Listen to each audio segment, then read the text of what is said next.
Olá, enfim conseguimos entrar então na nossa live.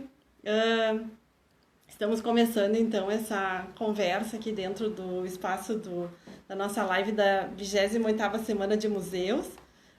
28ª não, 18ª Semana de Museus.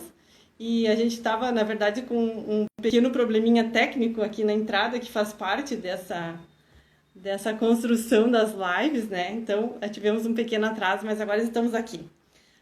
Então, eu sou a Luciane Campana Tomazini. Eu estou, então, organizando essa atividade, essa noite, essa conversa com o nosso convidado André Vezon. Essa atividade, então, ela também vai fazer parte dos comentários que a gente vai fazer, enfim, sobre essa semana, como é que os museus estão se organizando e coisas assim, né?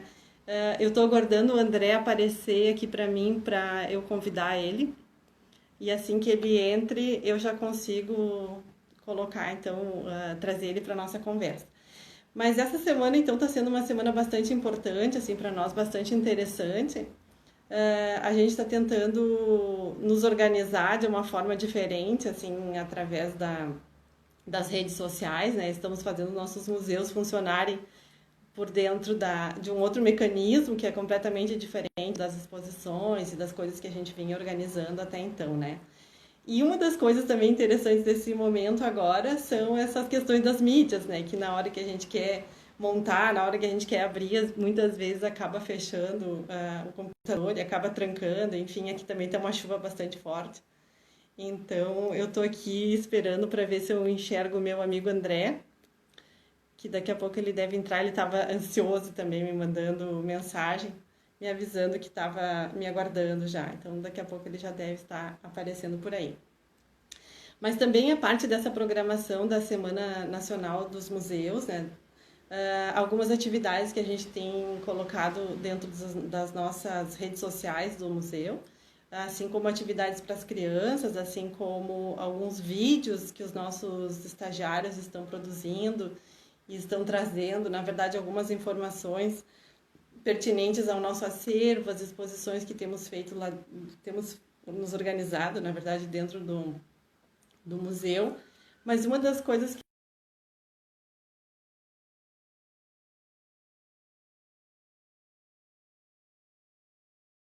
que, né? Então, essa troca, na verdade, essa conversa com o André, ela surgiu a partir de uma proposta que eu fiquei imaginando que eu gostaria muito de conversar com alguém que também trabalhasse dentro da gestão de museus. Não que eu trabalhe dentro da gestão de museus, mas eu trabalho dentro do setor educativo e com curadorias, e ao mesmo tempo a gente faz todo esse meio de campo, né? Esse entendimento dos trâmites do que seria as instituições de arte, né? Então, o que a gente tem visto, o que a gente tem percebido dentro disso era um afastamento entre as instituições, porque cada instituição estava se isolando dentro do seu espaço de trabalho, né? E, e aí, então, o que aconteceu foi que eu conversei com o André, a gente se falou pelo telefone, e aí, no meio dessa conversa, eu pensei, André, a gente poderia fazer uma live falando um pouquinho desse momento. Então, a gente pensou nessa ideia de fazer esse texto sobre os museus em tempos de isolamento, como é que os museus estão aparecendo dentro desse contexto, né? André, você está por aí? Estou te aguardando para você me chamar, para eu poder te convidar. Se você entrar aí e você me pedir para entrar, eu te aceito. E aí a gente pode começar a conversar. O André Vezon, então, eu vou aproveitar esse tempinho enquanto ele se organiza também por lá. Ele é natural de Porto Alegre, então é artista visual, é curador. Eu estou lendo aqui porque o currículo dele é bastante extenso, então não quero me perder. Ele é curador e gestor cultural, artista visual, curador, gestor cultural, especialista em gestão de políticas culturais pela Universidade de Girona, e mestre em poéticas visuais no PPGAV, Programa de Pós-Graduação da Universidade Federal do Rio Grande do Sul. Ele dedica-se, então, à pesquisa aos tapumes na paisagem urbana, de elemento arquitetônico ao significante de operações poéticas. Então, ele trabalha muito com as relações com a cidade, né, e esses fechamentos. Ele foi presidente da Associação Rio Grandense de Artes Plásticas, Francisco Lisboa, de 2006 até 2010. Conselheiro Estadual da Cultura, de 2008 a 2010. E depois na segunda gestão, de 2016 a 2018.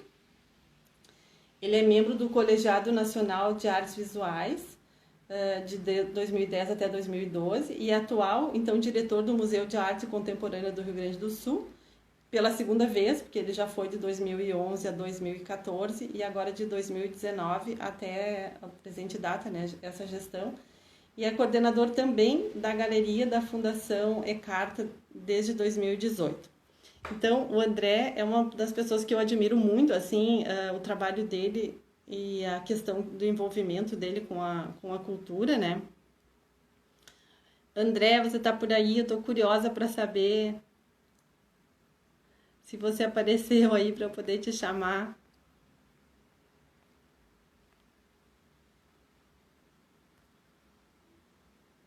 Vamos ver aqui o que está acontecendo.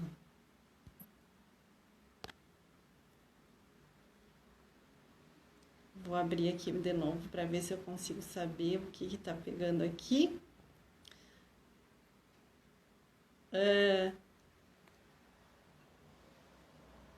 Vou te dizer lá, você precisa me solicitar, me pedir para você entrar e aí eu te aceito. Tô te aguardando por aqui, a hora que você aparecer ali, me fizer a solicitação, eu te aceito e aí você já entra dentro da live. Deixa eu ver aqui se não apareceu. Não, tá, não aparece para mim. Ele falou comigo agora há pouco pelo telefone, um pouquinho antes, quando começou a atrasar um pouquinho no horário da nossa live, né? Mas eu gostaria de dizer, então, enquanto eu aguardo.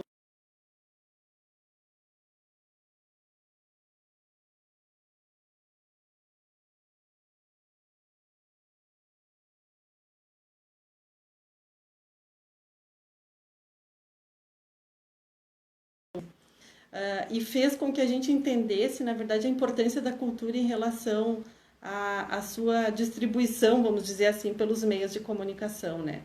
Então, era muito proveniente que a gente conseguisse fazer esse entendimento nesse momento do que se pode fazer, de como a gente pode divulgar o trabalho dos museus, da importância que é o trabalho dos museus, da construção que é o envolvimento de toda uma equipe que trabalha nesses bastidores, na verdade, né, da arte, e que entende, na verdade, esse espaço como um espaço de divulgação da nossa cultura e do nosso envolvimento com a arte e com a distribuição dessa arte dentro dos espaços públicos, né? O André me colocou contemporâneo, estou aqui, você precisa me solicitar, me pedir, André, para entrar naqueles bonequinhos que aparecem ali embaixo. E aí eu posso te colocar aqui para dentro. Deixa eu ver se eu te acho aqui.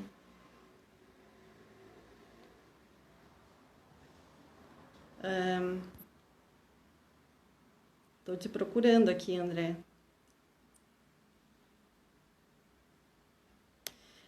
Tem uma das coisas que eu acho que... Uma das coisas que eu acho que é muito pertinente da gente falar também nesse período que a gente está vivendo agora, tem a ver com o modo como a gente organiza os nossos acervos, o modo como a gente pensa as nossas exposições, o modo como a gente constrói essa divisão entre... Deixa eu só te perguntar uma coisa. André, você tá como contemporânea ali? Você entrou por ali, não por André Vezon? Que tu pode me pedir auxílio para entrar por ali que eu te aceito. Não tem problema.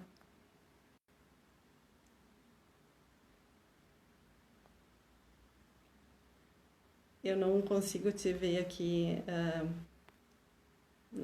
Eu não recebo, não consegui até agora receber o teu convite, o teu retorno daqui. Vamos ver.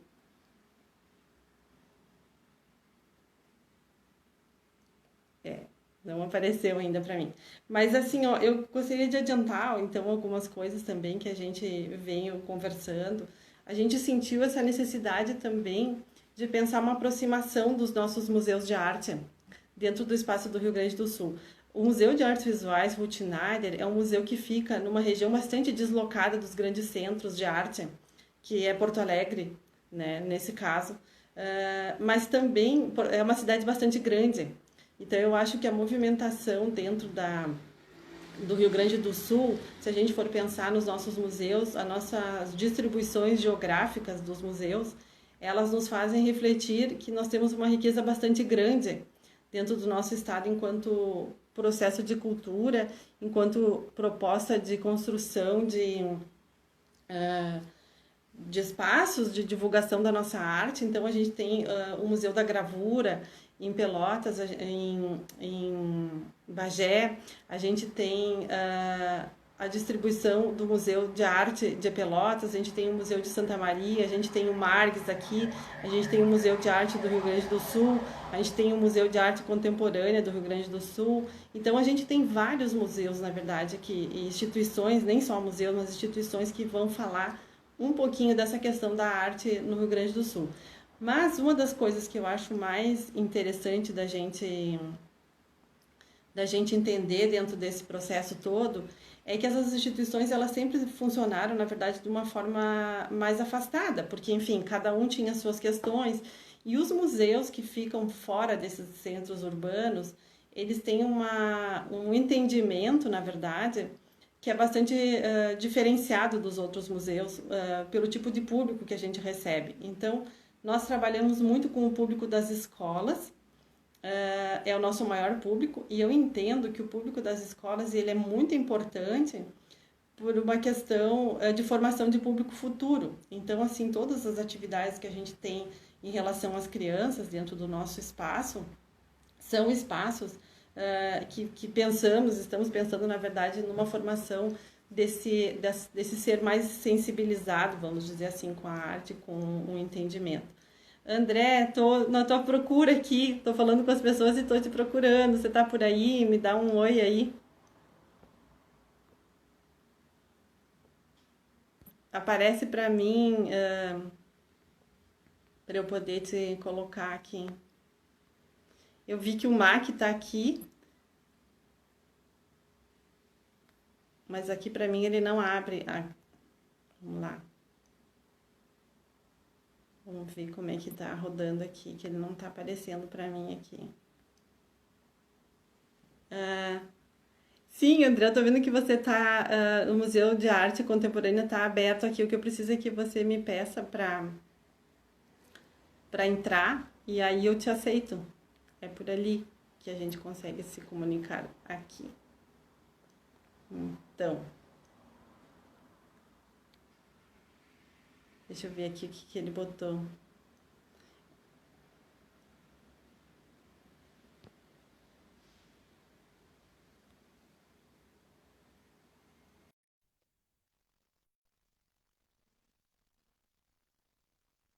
E aí? Ah, e agora foi. Ê, bem-vindo! Difícil, hein?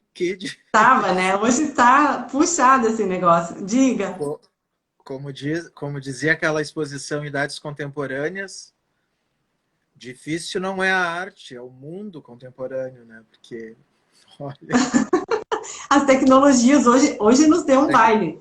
é, Nos deu um não, baile. Mas, André, assim, quero te agradecer o teu espaço de trabalho, de você vir até aqui conversar com a gente. Eu tenho bastante coisa para te perguntar e agora há pouco tempo vou correr com isso, né? Vou te dar espaço para falar. Mas eu queria que você falasse um pouquinho, assim, só desse uma pinceladinha como é que você conheceu o museu, o Mavres, né? Para a gente se localizar dentro do espaço, assim, e depois a gente já fala da nossa live que a gente pensou nos museus em tempos de isolamento. é. Diga aí. Bom, eu te agradeço o convite, Lu. Na verdade, quem nos acompanha merece saber assim que a Lu, além de uma grande amiga, colega, né, de pesquisa Nós nos conhecemos antes nessa frente de proteção de defesa dos museus, né, em que ela, desde o início, desde da primeira vez que eu conheci o Museu de Artes Visuais Ruth Schneider, já estava ali engajada, nem era assim, nem trabalhava assim tão dentro da instituição, mas já era uma amiga, já era uma pessoa ligada ao museu, era pública, era amiga, estudava, e eu quero te agradecer porque essa live não estaria acontecendo, essa ação que o IAV encampou de nos unir as instituições dos museus de artes visuais no Rio Grande do Sul. Eu acho que nunca teve uma ação que os unisse de forma tão assertiva, né, que bastou uma ligação para o Lauer em Pelotas, para depois da tua ligação, Lu, a gente falou com o Márcio Flores em Santa Maria, com a Carmen Barros em Bagé e o MASME em Santa Maria, o Museu da Gravura Brasileira em Bagé, se engajaram nessa semana de museus que nós estamos concluindo com essa live provocada por ti, mas que despertou esse interesse coletivo de divulgar os arrobas, os Instagrams, porque as nossas instituições já estavam focando, né, nesse período de quarentena no digital, algo que estava aqui, né, na ponta do nosso nariz, era bem evidente, né, que as comunicações hoje elas se estabelecem a aproximação com esse público, né, especialmente o público jovem e que já está alfabetizado digitalmente, se estabelece com muita velocidade, se estabeleceria com muita velocidade, como a gente vem observando no campo da cultura de modo geral, mas nós não estávamos tão habituados a isso, né? Isso eu acho que é uma meia-culpa que todos nós devemos fazer, né? E estamos aprendendo muito, aprendendo também com os nossos estagiários, né? Com pessoas que estão mais habituadas a essas mídias.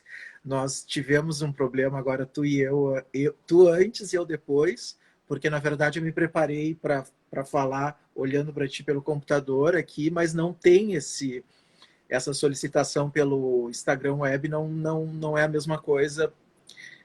E aí eu fui pegar tripé e mais equipamentos aqui para poder estabelecer essa conversa contigo. Então, depois desse agradecimento a ti, ao Museu Ruth Schneider e também aos outros museus que nos acompanham, que eu já citei nessa semana de museus, o Margues também, o Francisco Dalcol, de primeira hora, né, que é o nosso museu mater, assim, né, o Museu de Arte do Rio Grande do Sul, ele tem também essa adesão e tem feito, quero registrar aqui, um trabalho exemplar nas redes sociais, desde o início da sua gestão, um programa público de aproximação realmente com os diferentes públicos através de postagens muito bem elaboradas com as quais nós estamos aprendendo diariamente, não só o público interessado, mas nós gestores que precisamos, né, como eu disse, aprender.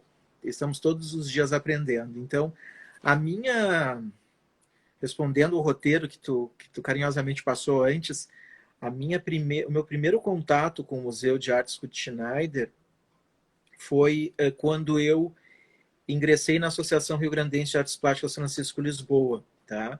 A artista Bina Monteiro, ela foi eleita presidente, foi um resgate que um grupo de artistas fez, né, dessa associação que estava um pouco desativada, bastante até diria desativada, no Ateliê Livre da Prefeitura em Porto Alegre. Isso foi em 2001, tá?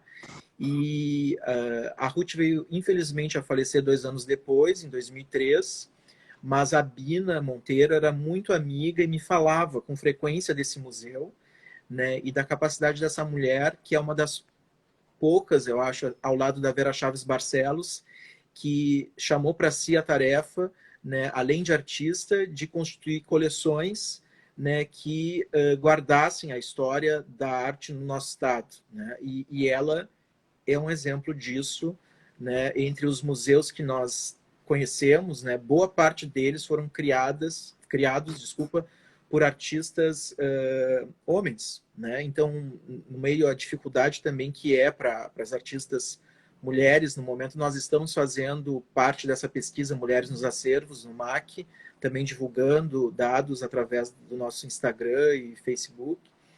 Mas, assim, é importante ver que isso lá atrás, né, o quanto representou de pioneirismo, né? E eu imagino, se fosse ela, o orgulho que eu teria do museu estar seguindo esse espaço, sabe? Porque é realmente... E o museu... E o museu, né? Daí, depois disso, fui conhecer o museu, pessoalmente. Pela primeira vez, eu acho que foi em 2012 ou 2011. Eu acho que fui em 2011.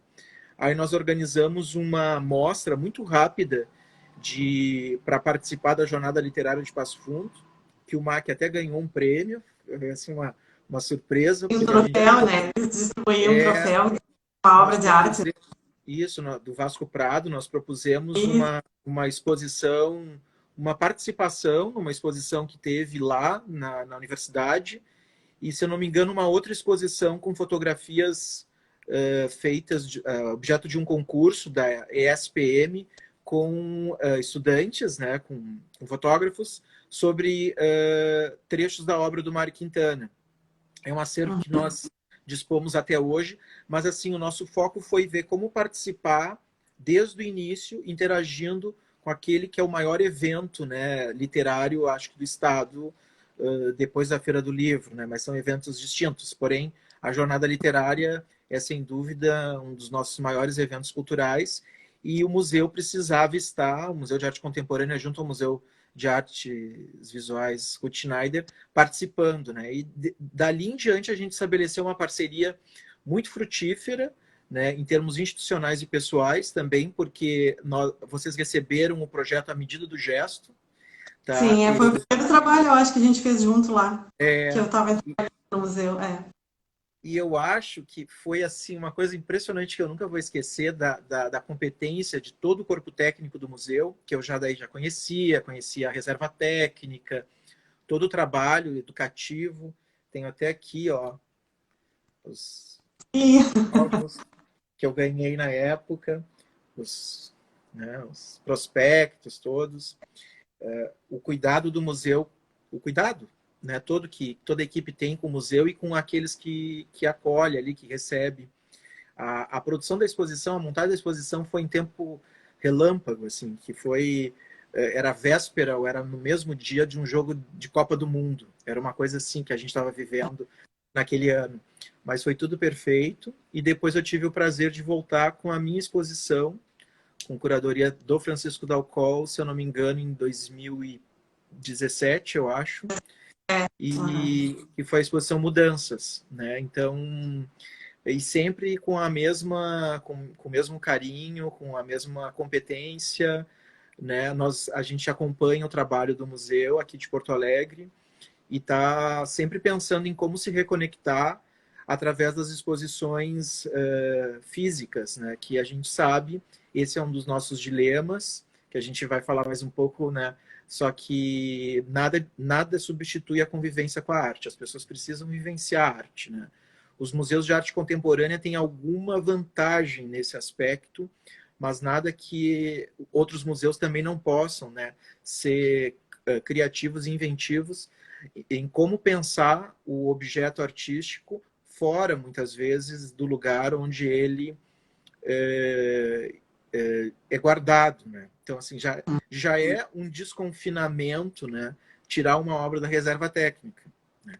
Sim. Agora ela vai para uma galeria onde tem um fluxo de pessoas, de público, né, que mesmo sob controle, né, está sendo debatido por conservadores, por agentes do campo da museologia, em como proteger as pessoas, né, ao proteger o objeto artístico, como proteger o público, né, desse contágio cruzado, né, por contaminação desses ambientes. Né?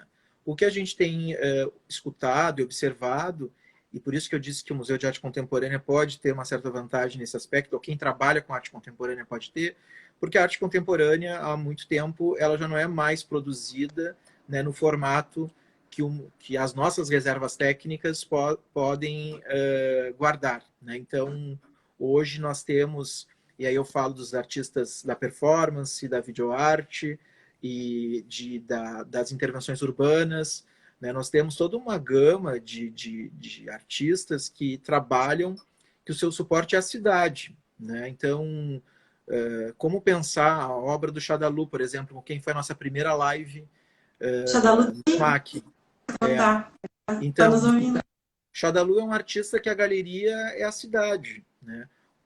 Agora é o momento de nós que somos gestores, né? Assim como a gente está aprendendo sobre as tecnologias que não eram tão usuais no nosso dia a dia, né? Apesar das diferenças, da falta de condições técnicas, né? Da desigualdade de condições técnicas que as nossas instituições públicas, né? Eu não estou falando só museu, estou falando escola, estou falando mesmo os hospitais, como a gente observa, os serviços públicos, de modo geral, têm uma defasagem tecnológica muito grande. E isso nos dificulta trabalhar em termos operacionais entre a nossa equipe mesmo no MAC, né, e os estagiários. Eu quero aproveitar o momento para agradecer a eles que estão encarando numa boa essa passagem, né, esse momento que a gente está vivendo, e eu quase não observo diferença entre a comunicação com eles por essas vias, né? Então, além da gente observar essa necessidade desse aprendizado tecnológico, de tentar diminuir a desigualdade técnica das condições de trabalho, né, e oferecer segurança, eu acredito que nós temos que olhar mais ainda agora com bons olhos para esse conceito de museu que nós construímos até então, né? Porque aqui no MAC Quarto Distrito, por exemplo, nós já vínhamos divulgando essa ideia de museu bairro, né? Museu cidade, de um museu que ele não está restrito ao cubo branco, né? De um museu que ele caminha com as pessoas, que ele está presente no dia a dia. Eu volto a dizer, nada vai substituir, né? Isso não significa que eles vão tirar a Mona Lisa do Louvre e levar para... até porque não precisa, porque a Mona Lisa já foi tão reproduzida, né? Mas assim, se a gente pensar que nós estamos trabalhando com obras experimentais nesse campo da arte contemporânea, né? Que pode acontecer, que oficinas podem acontecer de forma descentralizada, né? Que ações educativas podem acontecer na cidade, né? Eu acho assim que a gente tem aqui um patrimônio como a Bienal do Mercosul, né, que ao longo de todas as edições nos ensinou, né, nós aprendemos tanto com os artistas da Bienal do Mercosul a descobrir novos lugares para a arte, né, sem esquecer dos museus, né, porque os museus participam da história daquele que é o nosso maior evento de arte contemporânea desde a sua gênese. Então é possível né? Sempre foram ativos, nós trabalharmos, é possível nós trabalharmos juntos, em parceria, mesmo distantes, ou mesmo em lugares diferentes. A arte, ela está em todos os lugares, ela deve estar em todos os lugares. Eu acredito que, aqui das questões que eu acho que é essa de como a gente vê a importância, né, dos museus nesse momento, né, nesse contexto, né, eles vão ser sempre importantes. A questão é, agora eles vão ser mais importantes, né? É isso que a gente tem, e esse é o desafio do gestor, porque assim como nós, tu e eu, a gente está conversando isso, tem isso como convicção, como missão, tem outras pessoas na área de gestão que não entendem isso, que isso não é prioritário, que isso não é importante. Hoje, falando sobre um assunto de um projeto em parceria, eu me ouvi dizendo o seguinte, sabe que não existe cultura, eu me arrisco a dizer isso aqui, sem sala de aula, sem universidade, sem escola. Tem? É a importância também desses museus, nessa contribuição de trazer para esse público essa aproximação real com as coisas, né? Com os objetos, com as obras de arte, com os próprios artistas, essa convivência que ela é muito necessária entre esse espaço do ensino e da própria distribuição da arte e da cultura em geral, né? eu ouvi da Zorav esses dias não, logo no início da quarentena, que nós nunca percebemos o quão nós dependemos uns dos outros nesse momento. Tá? Talvez seja o momento da humanidade, da história da humanidade recente, que a gente tenha mais sentido isso na pele mesmo. Tá? E a nossa relação, que é até clichê, que fiz aqui de bateria, não existe, né, não existe educação sem arte, não existe arte sem educação, ou a cultura sem educação. Isso a gente está percebendo, está vivenciando, sabe? A nossa condição dos museus, né, os nossos públicos, os nossos agentes, os nossos colaboradores, enfim, eles estão umbilicalmente ligados, né, à formação, seja ela formal ou informal na área artística, sabe? Nós dependemos de ateliês, de escolas de arte, de escolas tradicionais, né? Escola básica, ensino fundamental, ensino médio, ensino superior. Eu vejo que nós vamos voltar a caminhar juntos também, sabe? Nós podemos, da área cultural, da área artística, parecer que nós, apesar de estar temporariamente fechados, estamos fazendo algumas coisas, nós sabemos que estamos fazendo para um público, né, que já é um público que tem acesso, né, e que bom que esse público que está nos assistindo, né, pode ampliar, né, esse pensamento, esse movimento, né, de comunicação entre nós, que está se estabelecendo com mais transparência, com mais proximidade, né, e que isso perdure e se torne já um legado desse nosso momento de vai ficar, né, André, pandemia. desse momento. Não, e desse momento que é tão complexo assim, até a gente demorou um tempo para a gente entender como resolver essas questões, a gente demorou um tempo para assimilar tudo isso e para se manter também de uma maneira mais efetiva, trazendo a cultura por um outro viés. Eu acho que assim como a gente sempre pensou na equipe do museu, eu sempre penso na Tayane hoje, que é a nossa única nossa guerreira que está lá trabalhando com as mídias, é ela que está fazendo essas pontes todas, essas publicações, nos organizando nesse momento. Eu fico sempre pensando nisso, assim, na formação das equipes, assim, o que é que precisa para dentro de um espaço de museu. As exposições extramuros que a gente sai, as atividades, na verdade, nas escolas, que a gente leva o museu para dentro das escolas, que sai desse lugar de acomodação também, né? Então, eu acho que tudo isso, nesse momento, fez a gente imaginar como seria quando a gente voltar, como será, né? Como vai ser essa volta? Como é que a gente vai entender essa volta? Como é que nós vamos nos comportar em relação a isso, né? E a essa ideia das equipes? Como é que se comportam as equipes, assim, o entendimento dessa união entre os espaços museológicos, que eu acho que esse foi o maior ganho que a gente teve com essa nossa aproximação, assim, entre todos os museus. É tão importante se falar desses museus que estão fora desse circuito e que agora talvez a gente consiga fazer com que as pessoas pelo menos conheçam que existem esses espaços, né? Que são espaços de divulgação da nossa cultura, né? São espaços importantes, assim, de pensar. Eu acho que eu ouvi uma frase tua que mudou a nossa vida dentro do Mavres, naquela primeira exposição, que você falava sobre a ausência do espaço para o Museu de Arte Contemporânea naquela época, né, do espaço físico, e no meio da tua fala você teve uma frase que você disse assim, é muito difícil matar um museu. Nossa, aquilo para mim, assim, era o que eu sentia todos os dias, assim, eu preciso que esse museu permaneça vivo, isso é muito importante, assim, eu acho que todos os nossos esforços têm sido nesse sentido. Não há como você eliminar um acervo imenso. São muitas pessoas, são muitas vozes, são muitas visões, são muitos períodos da história, é uma narrativa inteira da nossa história que está ali naquele acervo. O acervo é uma narrativa em aberto e para ser construído, né? E isso é fundamental, assim, né? Então eu te agradeço desde sempre por essa frase, é uma frase que me acompanhou assim, muito, né?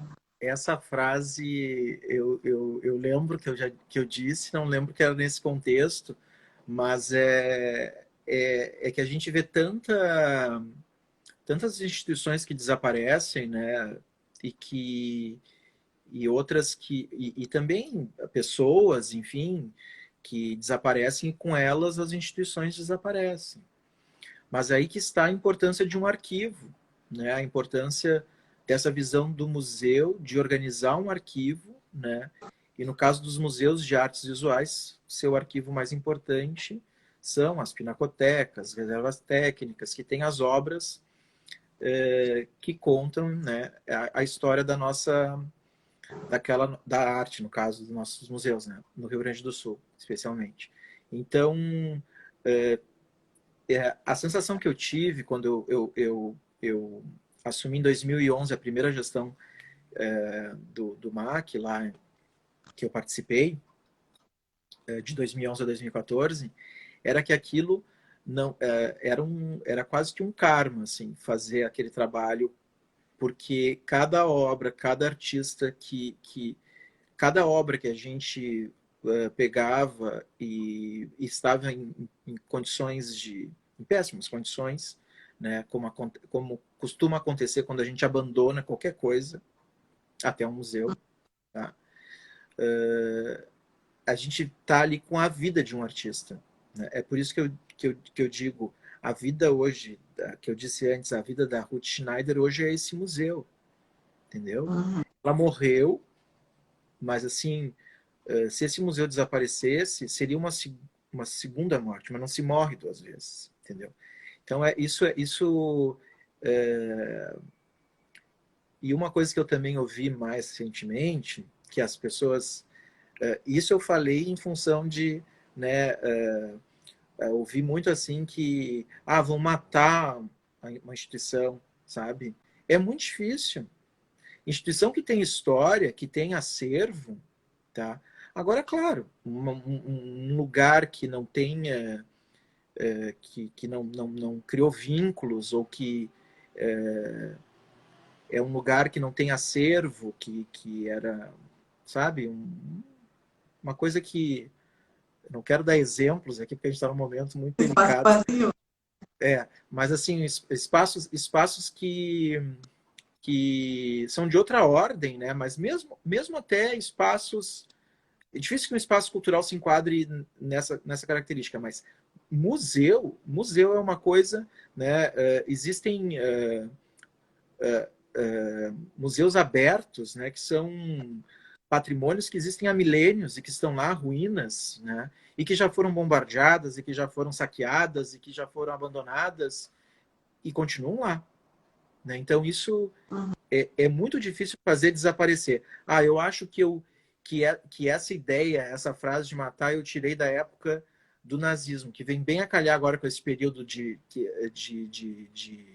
censura que a gente está vivendo já há algum tempo. Tá? Que outra coisa, essas pessoas que fazem censura, essas pessoas que tentam matar, felizmente, elas não entram para a história, entendeu? Quem vai contra a história, tá? Dificilmente. Não é por acaso que a maioria dos ditadores sanguinários tentaram ainda fazer algo pelas artes. Alguns conseguiram. Alguns até conseguiram. E foi a forma que eles, né, uma forma assim que eternizaram algumas conquistas culturais, assim, poucas, né? Essas pessoas não têm essa predileção, mas entraram para a história sim, como ditadores, autoritários, mas quem faz o serviço de censura, que uma pessoa não faz tudo sozinha, esses governos, esses regimes totalitários, tu não lembra de ninguém.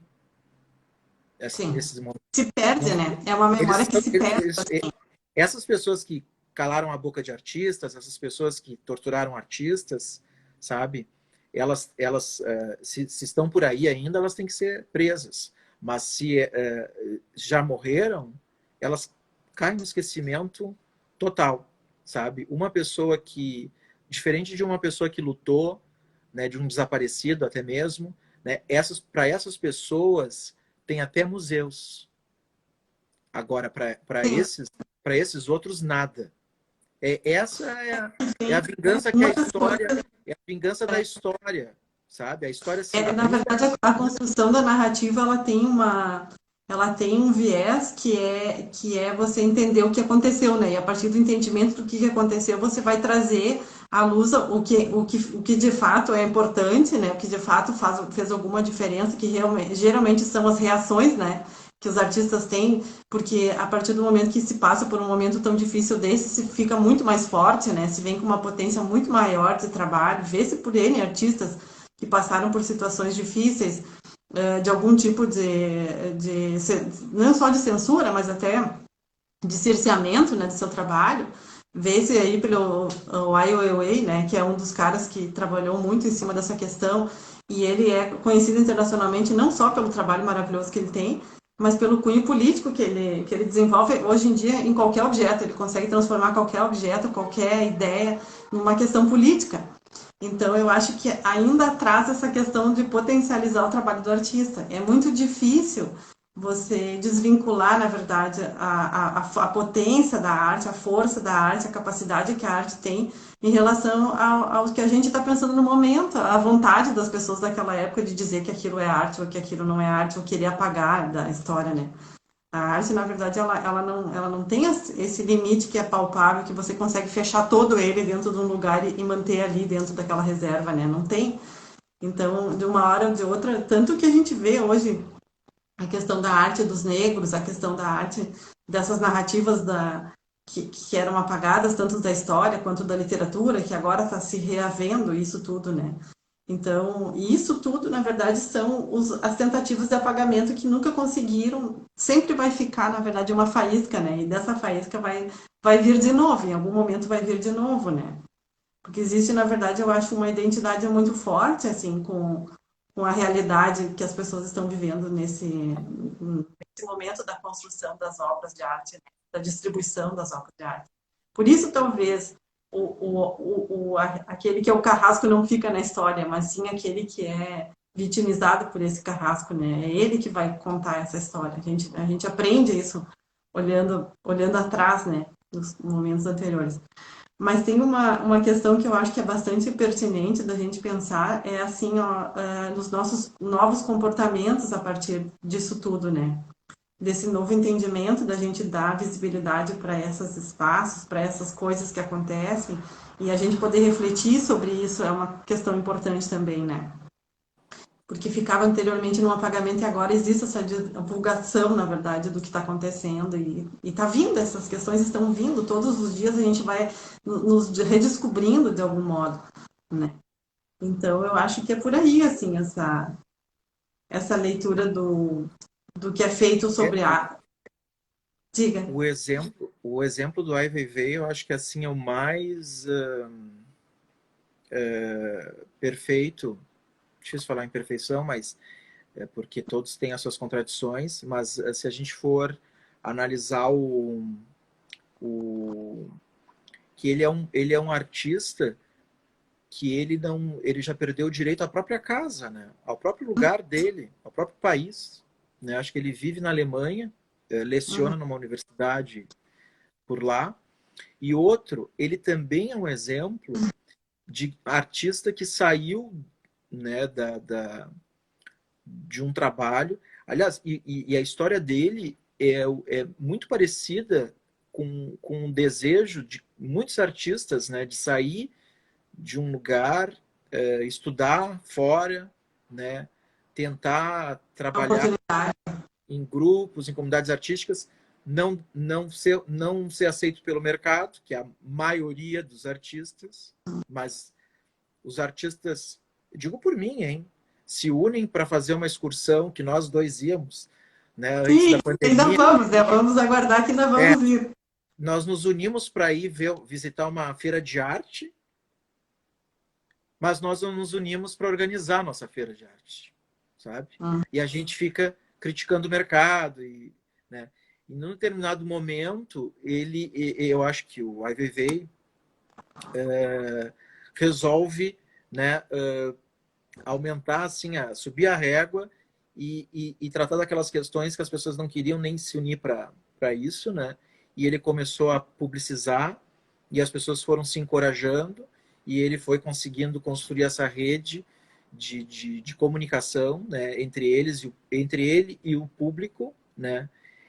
E a vantagem dele é que ele vive numa sociedade de bilhões, né, de pessoas.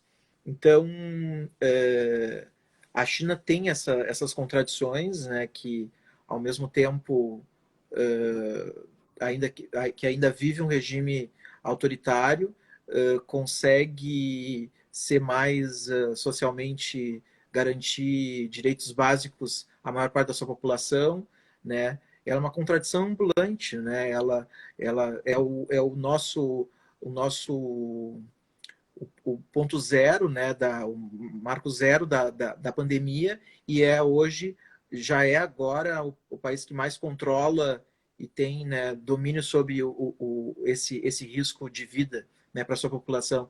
Então, cada vez mais assim eu vejo, e a forma como a IVV colaborou em outros processos, né, no Estádio do Ninho do Pássaro, em outros projetos de arquitetura, e como ele consegue ir aos lugares, claro, hoje por essa facilidade dele de estar fora, né, daquele país que o proibia até de entrar e sair, né, que ele vai aos lugares de onde ele quer realmente observar o que está acontecendo com o mundo, sabe? Isso eu acho que talvez seja, né, uma tarefa, uma nova tarefa para nós, gestores, tá, depois do pós-pandemia, né? Nós também andarmos nas escolas, também nós irmos aos bairros, tá? Quem tem a missão de ser diretor de um museu na capital, de ir aos museus no interior, não só aos museus, aos ateliês, às cidades que têm outros centros de cultura, casas de cultura que reúnem artistas, tá? Realmente olhar as coisas. Se a gente vai falar que nós, né, vamos dizer, uma coisa que é uma convicção, né, que nada dispensa a convivência com a arte, com o objeto artístico, né, como é que a gente não sente, né, e se não sente é porque não sabe, tá, essas realidades, essas outras realidades que estão a quilômetros de nós aqui no estado do Rio Grande do Sul. Como é que a gente não... tem um debate aí que estava se travando em função do apoio que foi maciço.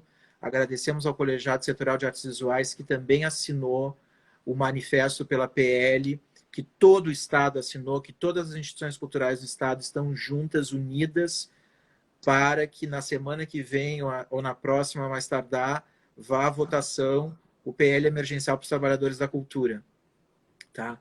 Mas como ignorar que os centros de tradição gaúcha, na sua organização, nos seus núcleos, eles estão na totalidade dos municípios no Rio Grande do Sul.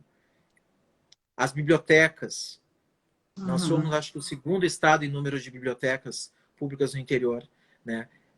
Nós temos que nos recolher, não nos recolher, nós temos que reconhecer que os museus de arte, eles enfrentam muitas dificuldades, porque agora que nós estamos fazendo esse tipo de interação, Lu, uma sabe? Que a revisão, gente está na verdade. conversando por live, que nós estamos saindo dos nossos escaninhos, que nós estamos saindo das nossas salas, tá, de trabalho, tá?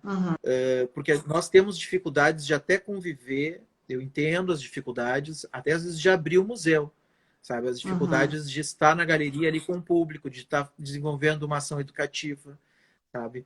Mas quando o Ai Weiwei não conseguia produzir, foi preso, ele pensou um jeito, né? Cabe a nós que temos essa vantagem ainda, esse privilégio de ter uma formação artística, estar gestores dessas instituições, enfrentar com criatividade, com ousadia, com coragem esse momento, tá?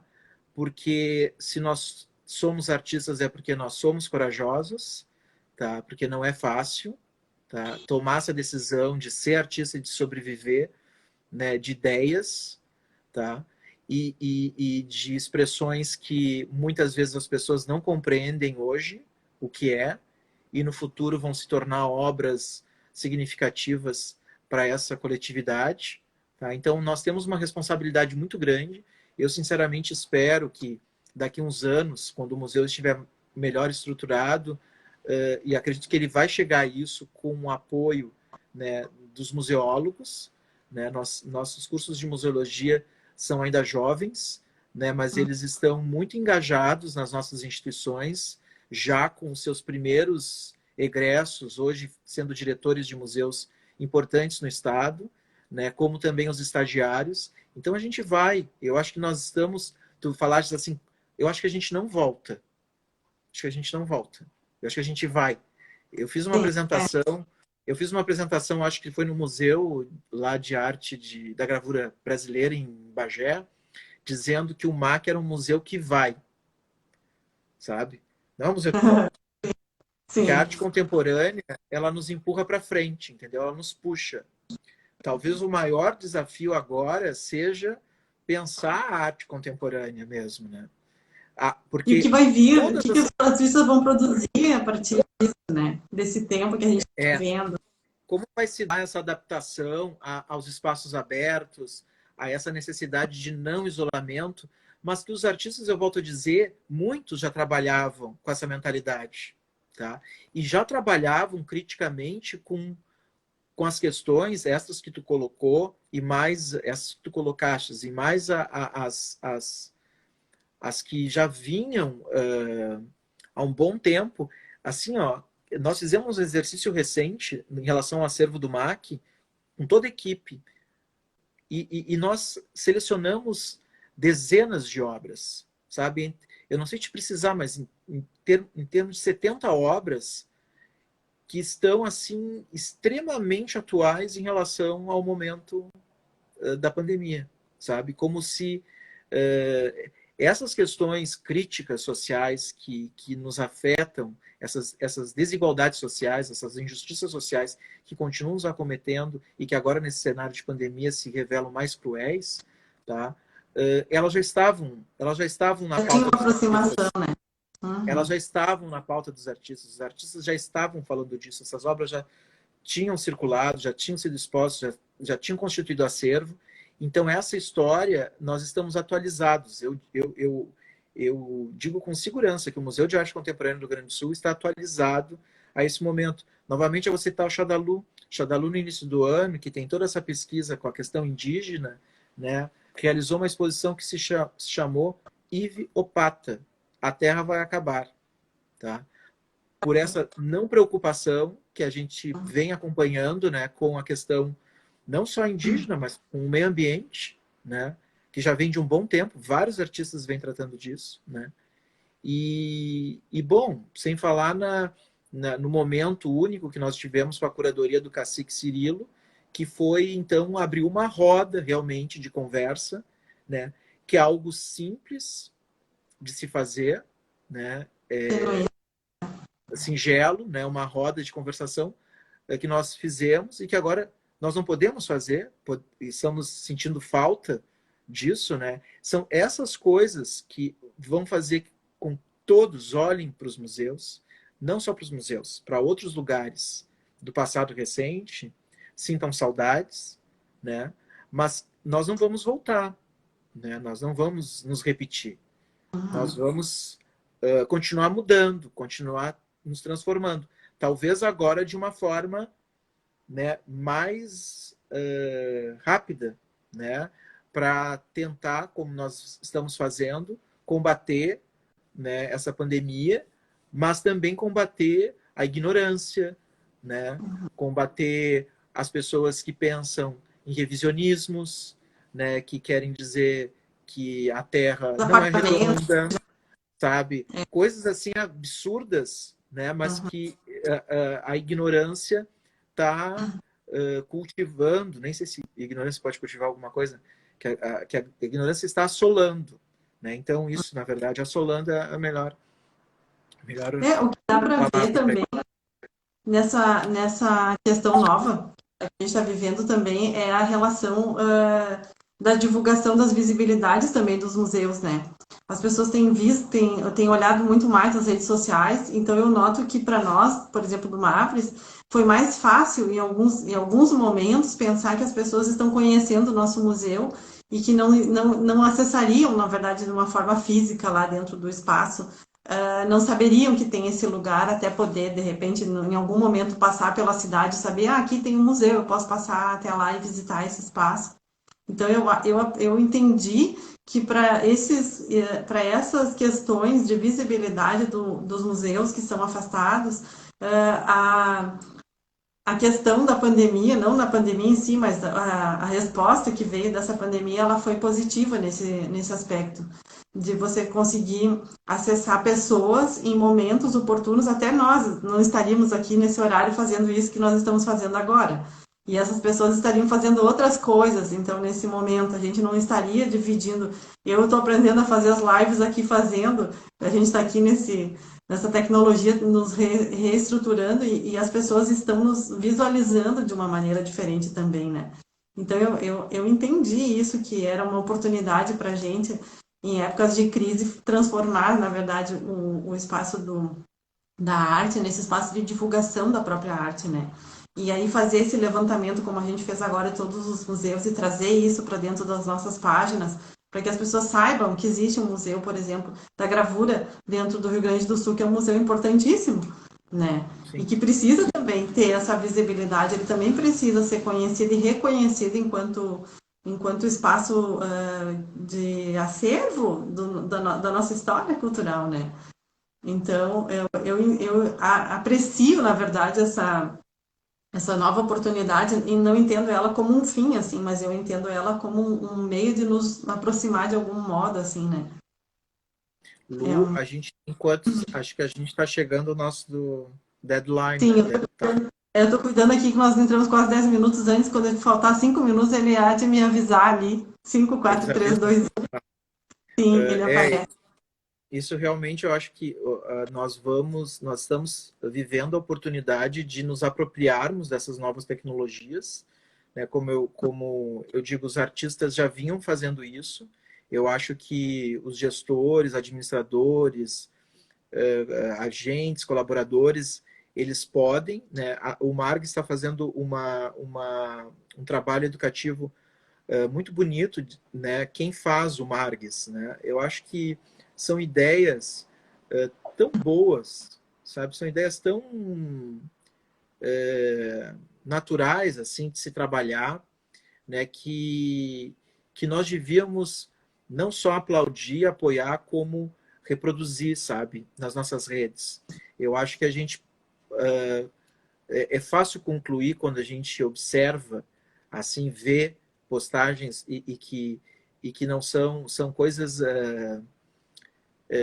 Eu agora estou vendo, por exemplo, as nossas postagens das mulheres nos acervos, né, dessa pesquisa incrível, desse grupo de pesquisadoras, que nesse momento estaria em exposição até dia 5 de julho no MAC, e que nós, juntamente com esse grupo, que é voluntário, de curadoras, de pesquisadoras, vamos realizar essa exposição. Eu já disse para elas, nem que a gente faça em diferentes lugares, onde for, nós vamos realizar.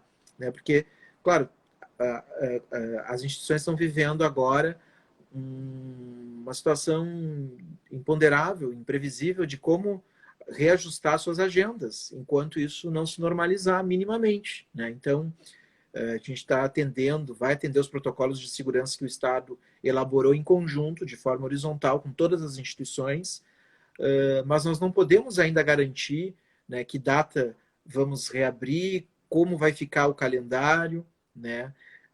Nós trabalhávamos tanto com planejamento, estávamos tão engessados em planejamentos, que agora a gente está custando para se despir, né, dessa metodologia, dessa forma de trabalhar, né, para se dar conta do óbvio novamente, que um museu, né, ele é feito por 27, 25 segundos, agora ele me avisou. o museu é feito por nós. O museu é feito Sim. por nós todos. Nós, trabalhadores da cultura, nós artistas, nós público. Então, te agradeço. terminar? Vamos Te Fala. agradeço, ó. Ó, amém. É que daqui a Vamos 5 segundos continuar. ele vai nos tirar do ar.